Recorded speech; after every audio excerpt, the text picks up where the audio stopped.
viewers, welcome to my YouTube channel Mathalicious. Today we are going to start a lecture of mathematics of class 9, unit number 1, matrices and determinants. आज हम लोग इस chapter की exercise 1.1 करेंगे, but before moving towards the exercise 1.1 हमारे पास कुछ basic definitions हैं, पहले हम उनको डिस्कस कर लेते हैं. ओके, तो जैसा कि आपको चैप्टर के नाम से ही पता चल रहा है, हमारे पास चैप्टर किससे रिलेटेड है? मैट्रिसेस एंड डिटर्मिनेंट के. मैट्रिसेस, ये मैट्रिक्स होता क्या है? बेसिकली जो मैट्रिसेस वर्ड है ना, मैट्रिसेस, वो मैट्रिक्स का ही प्लूरल है.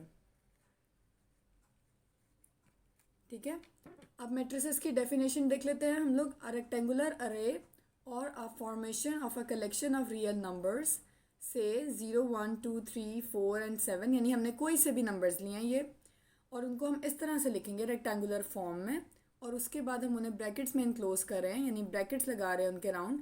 तो वो चीज़ जो हमारे पास बनेगी उसको हम कहते हैं मैट्रिक्स. ओके, जैसे ये देखिए, अब मैं आपको ये वाली एग्जांपल आपको दिखाती हूँ. 1 3 4 7 2 0, मैंने ये वही वाले नंबर्स लिखे और उनके राउंड एक ब्रैकेट लगा दिया, तो ये मेरे पास क्या बन गया? ये एक मैट्रिक्स है. ठीक है, तो इसी तरह एक और मैट्रिक्स हम देख लेते हैं. जैसे ये 1 2 3 4, ये भी हमारे पास एक मैट्रिक्स है. ये कौन सा मैट्रिक्स है? Square matrix. आगे मैट्रिक्स की कुछ टाइप्स हैं, वो हमारे पास नेक्स्ट वीडियो में हम पढ़ेंगे उसको. ठीक है, सो आप दोबारा डेफिनेशन देख लेते हैं मैट्रिक्स की. अ रेक्टेंगुलर अरे और a collection formation of collection of real numbers से 0 1 2 3 4 and 7 such as this and then enclosed by the bracket is said to form a matrix. यानी एक रेक्टेंगुलर अरे होता है जिसको हम मैट्रिक्स कहते हैं, जिसमें हमारे पास रियल नंबर्स होते हैं और उनको हम इस तरह से लिख के ब्रैकेट्स में इनक्लोज करते हैं. ठीक है, इसके बाद हमारे पास आता है order of a matrix. Order of a matrix क्या होती है? ऑर्डर हमारे पास किससे पता चलता है? मैट्रिक्स के रोज और कॉलम से. ठीक है, हर मैट्रिक्स का रो और कॉलम उसका ऑर्डर बताती है. जैसे ये देखिए, ये वाला मैट्रिक्स हमारे पास, अब इसके अंदर रोज कितनी हैं? हॉरिजॉन्टल जो होती हैं वो रोज होती हैं और वर्टिकल कॉलम होते हैं. ठीक है, तो ये हॉरिजॉन्टल हमारे पास कितनी है? 2 1 2. तो कितनी रोज हैं इसकी? 2 रोज. ठीक है, इसी तरह आप देखिए, कॉलम वर्टिकल कॉलम होते हैं, तो 1 2 एंड 3. कितने कॉलम्स हैं इसके? 3 कॉलम्स. ठीक है, तो एक मैट्रिक्स का ऑर्डर हम कैसे लिखते हैं? ऑर्डर आता है रो बाय कॉलम. ठीक है, फॉर्मूला क्या है? रोज बाय कॉलम करके लिखते हैं हम मैट्रिक्स का ऑर्डर. तो अब आप यहाँ देखिए, यहाँ पे रोज कितनी है? 2, तो हम इसको कैसे लिखेंगे? 2 बाय कॉलम कितने हैं? 3, 2 बाय 3. इस मैट्रिक्स का ऑर्डर हमारे पास क्या है? 2 बाय 3. एक और एग्जांपल देख लेते हैं. जैसे हमारे पास ये वाला मैट्रिक्स है, अब आप इसमें देखिए, इसमें कितनी रोज हैं? 1 2. ठीक है, 2 रोज हैं इसकी, और कॉलम्स इसमें कितने हैं? 1 और 2, और इसके कितने? 2 कॉलम्स हैं. ठीक है, तो इस मैट्रिक्स का ऑर्डर हमारे पास क्या हो जाएगा? 2 बाय 2. ठीक है, यही चीज़ आपके पास डेफिनेशन में है कि एक मैट्रिक्स का the number of the rows and column in a matrix specifies order. एक मैट्रिक्स के रोज और कॉलम्स उसका ऑर्डर बताते हैं. जैसे आप देखें, अगर हमारे पास यहाँ पे एक मैट्रिक्स एम है, हमारे पास एक मैट्रिक्स एम है, उसके एम रोज, यानी कोई सा भी एम, ये हमारे पास ये चीज़ें ना, ये वेरिएबल्स हैं कोई भी. ठीक है, हमने ऐसे जनरल फॉर्म में लिया है कि उसकी कोई एम रोज और एन कॉलम है, तो उसका ऑर्डर हम ऐसे एम बाय एन करेंगे, जैसे मैंने आपको यहाँ पे इन दोनों एग्जांपल्स में बता दिया है. ठीक है, नेक्स्ट हमारे पास है इक्वल मैट्रिसेस. अब इक्वल मैट्रिसेस क्या होते हैं? कि हमारे पास दो मैट्रिसेस आप कह लें, उनको हम इक्वल कब कहेंगे? जब उन दोनों के ऑर्डर भी इक्वल होंगे और जब उनकी कॉरस्पॉन्डिंग एंट्रीज, यानी दोनों की एंट्रीज भी इक्वल होंगी. ठीक है, अब इसके हम एग्जांपल देखते हैं. तो आप हमारी फर्स्ट एग्जांपल देखें, उसमें हमारे पास दो मैट्रिसेस हैं, ए एंड बी. अब हम देख रहे हैं इन दोनों मैट्रिसेस का ऑर्डर तो सेम है. अब देखिए, इसके भी 2 रोज हैं और इसकी भी 2 रोज हैं, सेम एज इसके भी 2 कॉलम्स हैं और इसके भी 2 कॉलम्स हैं. ठीक है, तो अब हमने बताना है कि हमारे पास ऑर्डर तो दोनों का इक्वल हो गया. अब हमने देखनी है इनकी कॉरस्पॉन्डिंग एंट्रीज इक्वल हैं या नहीं. ठीक है, अब देखिए, फर्स्ट एंट्री इसकी 1 है, इसकी भी 1 है. थर्ड एंट्री इसकी -4 है, इसकी भी -4 है. इधर देखिए, ये हमारे पास क्या बन रहा है? 2 + 1. 2 + 1 हमारे पास क्या बन जाता है? 3. सेकेंड एंट्री देखिए सेम हो गई. उसके बाद नेक्स्ट देखिए 4 - 2, 4 - 2 हमारे पास क्या बनता है 2। फोर्थ एंट्री भी सेम होगी, यानी कि इन दोनों मैट्रिसेस का ऑर्डर भी सेम है यानी इक्वल है और इनकी एंट्रीज भी सेम है, तो ये हमारे पास दोनों इक्वल मैट्रिसेस आ रहे हैं। ठीक है, इस अब जैसे हमारे पास एक और हमारे पास मैट्रिक्सेस गिवन है, अब हमने बताना ये दोनों इक्वल हैं कि नहीं। तो हम पहले देखते हैं, इनके ऑर्डर तो सेम है, 2/2 का ये भी है और 2/2 का ये वाला भी है। अब एंट्रीज देख लेते हैं। फर्स्ट एंट्री इसकी 2 है, इसकी भी 2 है। सेकेंड एंट्री इसकी 3 है, इसकी भी 3 है। -1 -1। लेकिन अब फोर्थ एंट्री देखें, यहाँ पे 2 है और यहाँ पे -2 है। ठीक है, एक साइन की वजह से हमारी एंट्री चेंज हो गई है। सो ये दोनों मैट्रिसेस हमारे पास इक्वल नहीं है। ठीक है, now moving towards the exercise. अब एक्सरसाइज 1.1 पे आते हैं। फर्स्ट क्वेश्चन क्या है हमारे पास, find the order of the following matrices. अब हमारे पास ये जितने भी मैट्रिसेस गिवन हैं इनके हमने ऑर्डर बताने हैं। ठीक है, तो फर्स्ट मैट्रिक्स आप देखें, 2 रोज 2 कॉलम्स, तो ऑर्डर क्या है 2/2। इसी तरह ये वाला भी 2 रोज 2 कॉलम, ऑर्डर 2/2। ठीक है, ऑर्डर में हमेशा रोज पहले आते हैं और कॉलम्स बाद में आते हैं। अब इसमें देखें 1 रो और 2 कॉलम्स। ठीक है, तो इसका ऑर्डर क्या आएगा 1/2। फिर यहाँ देख लें 3 रोज 1 2 3, 3 रोज हैं हमारे पास और कितने कॉलम है 1 कॉलम, सो 3/1। ठीक है, अब यहाँ देखें 3 रोज और कितने कॉलम्स हैं 1 2, 2 कॉलम्स, तो इसका ऑर्डर क्या आएगा 3/2। अब ये हमारे पास सिंगल नंबर्स के अंदर लिखा हुआ है ना, सिंगलटन सेट मैट्रिक्स है ये। तो इसके अंदर हमारे पास कितनी है, एक ही रो है और एक ही कॉलम है, तो इसका बनेगा ऑर्डर 1/1। ठीक है, इस तरह यहाँ वाला देखें 3 रोज एंड 3 कॉलम, तो इसका ऑर्डर हमारे पास क्या आएगा 3/3। और लास्ट वाला देखें, इसमें कितनी रोज हैं 2 और इसमें कॉलम्स कितने हैं 3 कॉलम्स, तो इसका ऑर्डर क्या बनेगा हमारे पास 2/3। सो क्वेश्चन नंबर 2 हमारे पास क्या है, which of the following matrices are equal. अब हमारे पास यहाँ पे कुछ मैट्रिसेस गिवन है और अब हमने इनमें से बताना है कि कौन से इक्वल है। जैसे फर्स्ट आप देखें, इसकी एंट्री क्या है 3। अब इनमें देखें किसकी एंट्री 3 बन रही है, हमारे पास ये सी आ रहा है ना, एक 5 - 2, और जब हम 5 - 2 करेंगे तो वो हमारे पास क्या बन जाएगा 3। तो हमारे पास इक्वल कौन से हो गए ए एंड सी, तो हम इनको ये लिख देंगे ए इज़ इक्वल टू सी। ठीक है, उसके बाद नेक्स्ट आप देखें डी एंट्री हमारे पास क्या है 5 एंड 3।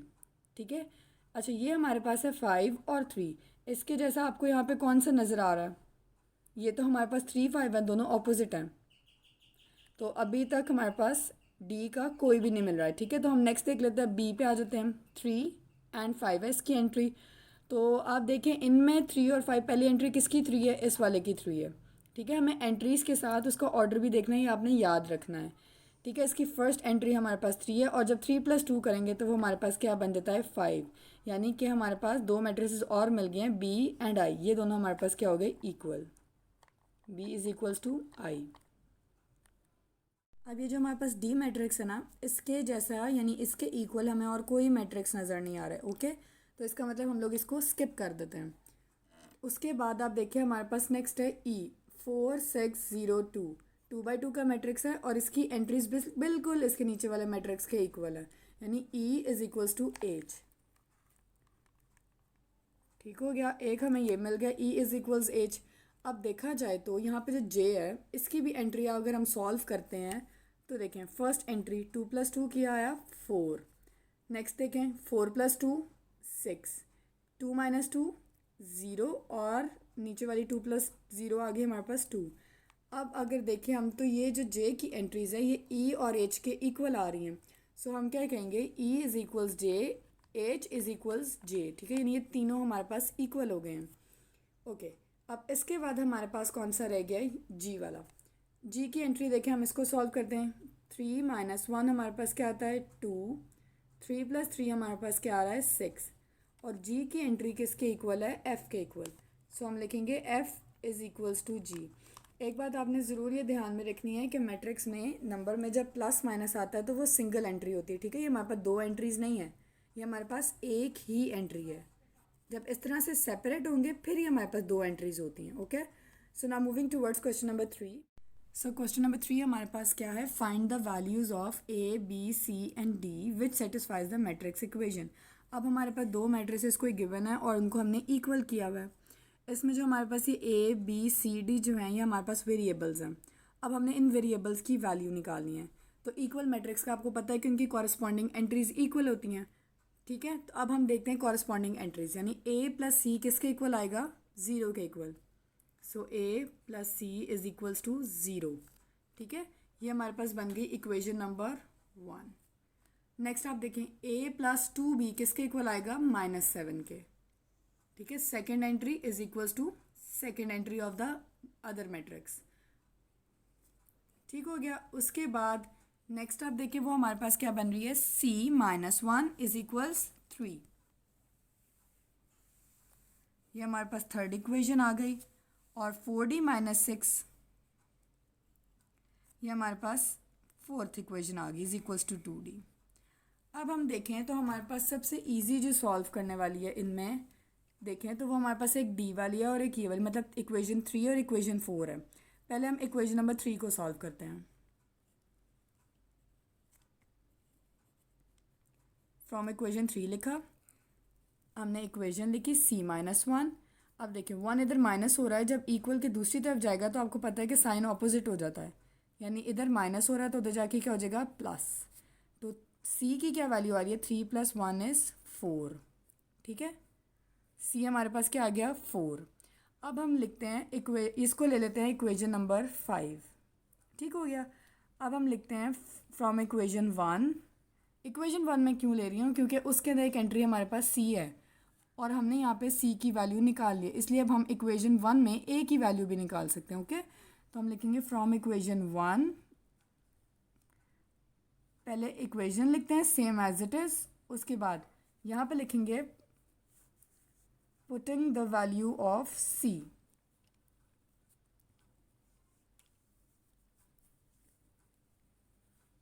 Sorry c.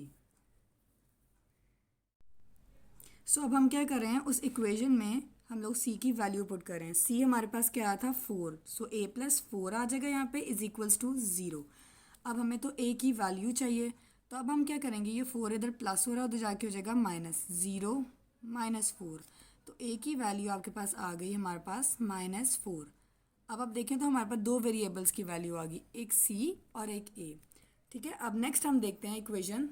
अब नेक्स्ट हम लोग इसमें से लेंगे इक्वेशन नंबर 2. उसमें हमारे पास a की वैल्यू हमने फाइंड कर लिया. अब यहाँ पे हम a की वैल्यू पुट करेंगे और हमारे पास b की आंसर आ जाएगा. ओके, सो अब इसको देखते हैं. हमने इक्वेशन नंबर 2 ले लिया है, वो हमारे पास क्या थी, a + 2b is equals to -7. अब हम इसमें क्या करेंगे, a की वैल्यू पुट कर देंगे. ठीक है, सो अब यहाँ लिखते हैं, ये बनेगा हमारे पास -4 + 2b इज इक्वल्स -7. अब हम इस -4 को दूसरी साइड पर लेके जाते हैं. यहाँ पे माइनस हो रहा था उधर जाके क्या हो जाएगा, ये प्लस. -7 + 4 हमारे पास इसका आंसर आता है -3. आपको याद होना चाहिए कि एडिशन सब्ट्रैक्शन में हमारे पास साइन बड़ी वैल्यू का आता होता है. ठीक है, अब आप देखिए हमें तो b की वैल्यू चाहिए लेकिन यहाँ पे तो 2b बन रहा है, तो हम लोग क्या करेंगे, इस 2 को दूसरी तरफ शिफ्ट कर लेंगे.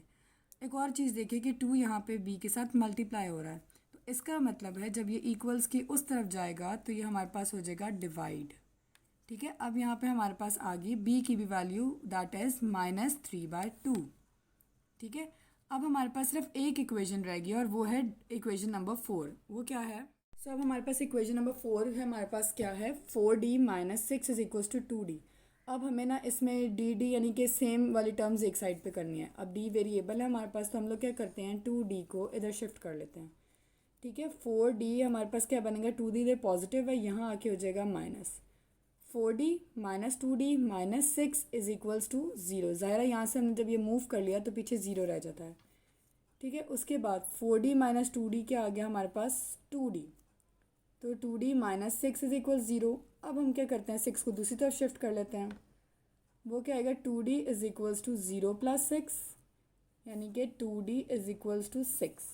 सेम एज इट इज़ हम क्या करेंगे कि हमने यहाँ पे 2 मल्टीप्लाई हो रहा है डी के साथ, तो हमें डी की वैल्यू चाहिए, इसलिए हम लोग क्या करेंगे, 2 को दूसरी तरफ जाके डिवाइड करवा देंगे.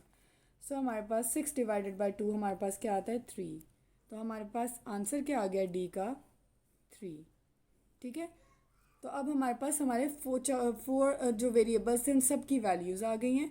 तो ये इस क्वेश्चन का कंप्लीट सोल्यूशन है।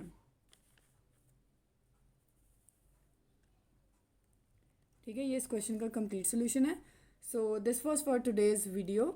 और अगर आपको इसमें से किसी क्वेश्चन की या किसी डेफिनेशन की समझ नहीं आई है, you can ask me in the comment section, and do subscribe to my channel and share it with your friends and family. Thank you.